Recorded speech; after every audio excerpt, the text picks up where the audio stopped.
Katika ilani yetu ya uchaguzi ibara ya 26(d) inasema Chama cha Mapinduzi kitahakikisha kuwawezesha wanawake, vijana na watu wenye ulemavu ili waweze kujiajiri na kuajiri watu wengine.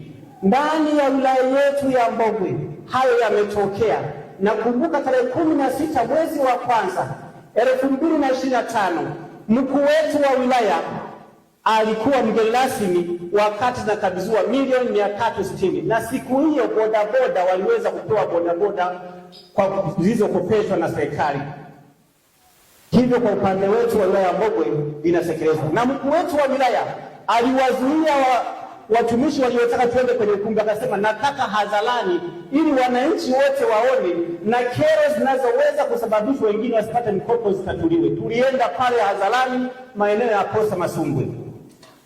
Lakini ndugu mwenyekiti, katika swala hilo Daktari Samia Suluhu Hassan alipoona kwamba kuna wingi la vijana wengi wanaingia kwenye soko ajira, hakuna ajira, wengine wanamaliza vyuo vikuu. Wewe mwenyewe umeshuhudia tulipokuwa Mbogwe, umekagua mradi wa bilioni 1 na milioni 600 wa amali.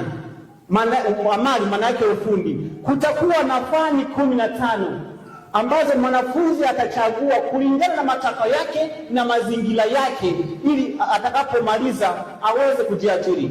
Kutakuwa na michezo, kutakuwa na masuala ya uchimbaji na uchenjuaji, kutakuwa na masuala ya ufundi umeme. Mwanafunzi akichagua mfano kama somo la michezo atakuwa ni mtaalamu. Tutapata watoto ambao wakifika ndani ya 18 anajua kutengeneza penalty. Mwisho wa siku tutakuwa ni watu wa ushindi. Tumshukuru sana Daktari Samia Suluhu Hassan na wewe mwenyekiti ambao umekagua mradi.